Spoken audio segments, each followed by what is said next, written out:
Hello friends, Canva की इस pro series में आई सीरीज़ में आपका स्वागत है। इस सेशन में हम बात करेंगे किस तरह से हम कैनवा के एआई फोटो एनहांसर टूल को यूज़ करके अपनी जो इमेज रहती है उसकी क्वालिटी बढ़ा सकते हैं। ज़्यादातर ये जो चीज़ें रहती हैं, आप इसमें brightness, contrast, colours, enhancing sharpness, आप ब्लरनेस को रिड्यूस कर सकते हैं या डलनेस हटा सकते हैं। और ज़्यादातर इसका जो यूज़ किया जाता है, मान लीजिए आप प्रोफाइल पिक्चर्स लगाना चाहते हैं, प्रोडक्ट इमेजेस बनाना चाहते हैं, सोशल मीडिया पोस्ट बनाना चाहते हैं, इन सब में ये यूज़ की जाती हैं। अब इसके लिए मैं एक छोटा सा इमेज पहले क्रिएट कर लेता हूँ जो हम लोग यूज़ करेंगे कैनवा के थ्रू अपनी फ़ोटो एनहांसिंग टूल का यूज़ करने के लिए। कैनवा की एआई टेक्नोलॉजी के साथ उस फोटो को एनहांस करेंगे। तो इसके लिए मैं चैट जीपीटी पे आता हूँ और एक टाइप करता हूँ, provide me herbal shampoo image for marketing. मान लीजिए मुझे हर्बल शैम्पू का बिज़नेस करना है, तो उसकी एक प्रोडक्ट इमेज यहाँ से जनरेट करवा लेता हूँ चैट जीपीटी से, और फिर देखेंगे कैनवा में किस तरह से हम काम कर सकते हैं। यहाँ देखिए चैट जीपीटी ने मुझे एक बड़ी सुंदर सी इमेज तैयार कर दी है। आप अपने प्रोडक्ट की इमेजेस इस तरह से तैयार करवा सकते हैं। अभी मैं डाउनलोड कर लेता हूँ। आपके पास एक्चुअल इमेजेस हो तो उसको भी आप सेव कर सकते हैं और कैनवा में अपलोड कर सकते हैं। मेरे पास ये फाइल सेव हो गई है। मैं यहाँ पे अपने कैनवा में वापस आ जाता हूँ। मेरा ये पेड कैनवा टूल है और यहाँ आके मैं एक फ़ोटो अपलोड कर लेता हूँ जो अभी अभी मैंने बनाई है। तो ये मेरे पास फ़ोटो अवेलेबल हो गई है। इसको मैं ओपन कर लेता हूँ और ये कैनवा में अभी अवेलेबल हो जाएगी, और इसको ड्रैग करके मैं यहाँ अपने पास जो ब्लैंक पेज है उसमें ले आता हूँ। थोड़ा सा बड़ा कर देता हूँ साइज़।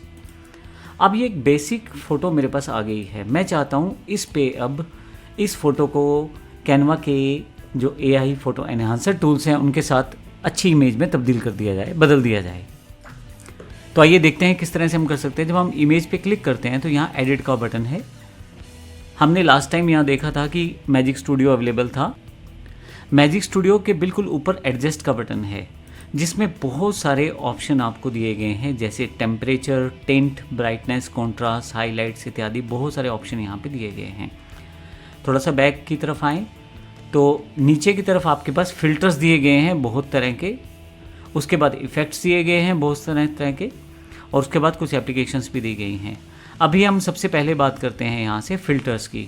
फ़िल्टर्स जो हैं पहले से बने बनाए एआई बेस्ड कुछ टूल्स हैं जिसको आप यूज़ करके अपनी इमेज को एनहांस कर सकते हैं, सुंदर बना सकते हैं। अब अगर आप देखें तो कैनवा ने इसे बना बनाया प्रोसेस बना दिया है।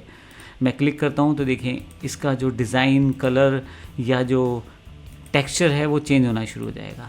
देखें, उसके अलावा आप इंटेंसिटी को लो और हाई भी कर सकते हैं, कितना आप उसको करना चाहते हैं, हाई या लो में।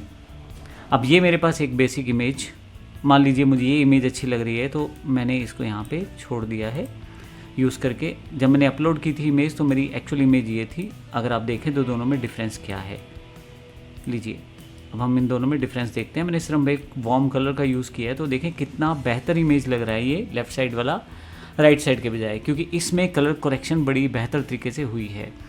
तो ये मैंने सिर्फ एक एग्जांपल दिया है। फिर से एडिट पे जाते हैं और यहाँ पे नीचे की तरफ अगर हम जाएं तो सी ऑल करें फ़िल्टर्स पे, तो आपके पास सारे फ़िल्टर्स यहाँ अवेलेबल हो जाएंगे। जैसा फ़िल्टर आप चाहते हैं वैसा फ़िल्टर आप यहाँ से यूज़ कर सकते हैं। आपको बेसिकली अपने जो प्रोडक्ट की इमेज है उसे ही बेहतर करना है, तो जैसा फ़िल्टर आप चाहें वैसा यूज़ कर सकते हैं। आप इमेज पे अलग अलग तरह के इफ़ेक्ट्स भी प्रोड्यूस कर सकते हैं जो कि पहले से कैनवा ने दिए हुए हैं। यहाँ से आपके पास काफ़ी सारे इफ़ेक्ट्स हैं।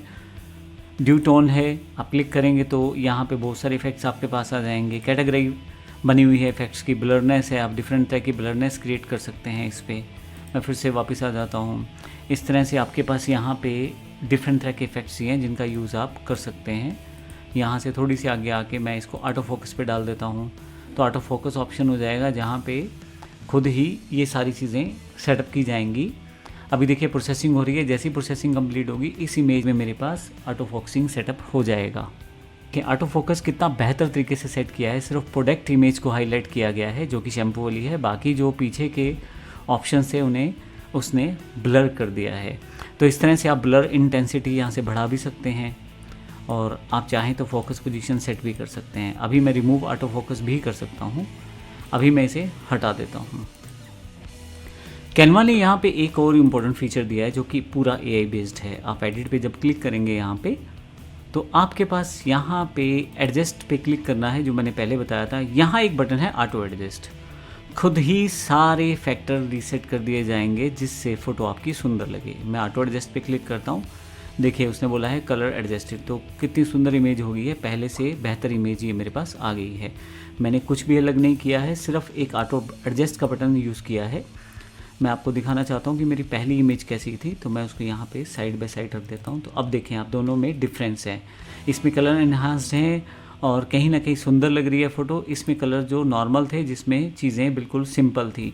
तो जब भी हम प्रोडक्ट कैटलॉग बनाते हैं तो इस तरह की चीज़ें हमें बड़ी ज़्यादा करनी पड़ती हैं, और कहीं ना कहीं ये जो कैनवा की अपनी टेक्नोलॉजीज़ हैं उससे, एआई टेक्नोलॉजी से हमें बड़ी मदद मिलती है। ऑटो फोकसिंग से, ऑटो एडजस्टमेंट से बड़ी सुंदर मेरे पास इमेजेस बन जाती हैं।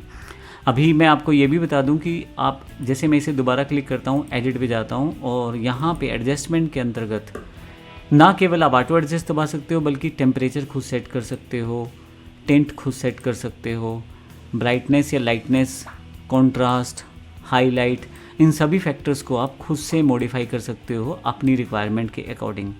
और यहाँ देखें, मैं हर एक को यहाँ पे सेटअप कर, और यहाँ पे अगर आप देखें तो मैं हर एक को अपने अकॉर्डिंग रीसेट करके अपनी इमेज को बड़ा सुंदर बना सकता हूँ। यहाँ देखें। अब इसके लिए ज़रूरी है कि आपको इन सब चीज़ों की नॉलेज ज़्यादा बेहतर तरीके से होनी चाहिए, सभी फैक्टर्स की, और या फिर आप थोड़ा सा कम्बो यानी कि अलग अलग ऑप्शंस को ट्राई करके एक बेहतर इमेज में कन्वर्ट कर सकते हैं अपनी सिंपल फ़ोटो को।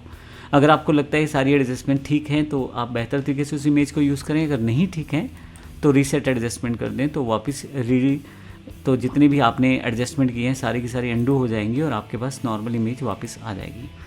तो आप इस तरह से अपनी इमेजेस पे काम कर सकते हैं। उन इमेजेस को फर्दर आप अपने जो एडवर्टाइजमेंट्स हैं या ब्राउशर्स हैं, पैम्फलेट्स हैं, वहाँ यूज़ कर सकते हैं। मैं आपको बता दूं, ये जो एआई एनहांसर टूल होता है उसका और भी कई जगह यूज़ होता है। जैसे मान लो आपको प्रोफाइल पिक्चर बनानी है, यूट्यूब के थंबनेल्स बनाने हैं, या इस तरह के आपको प्रोडक्ट इमेजेस बनानी है, सोशल मीडिया पोस्ट बनाने हैं, इन सब में ये जो चीज़ें रहती हैं अपनी इमेज को बड़े बेहतर तरीके से परफॉर्म करना, ये बड़ा इंपॉर्टेंट हो जाता है।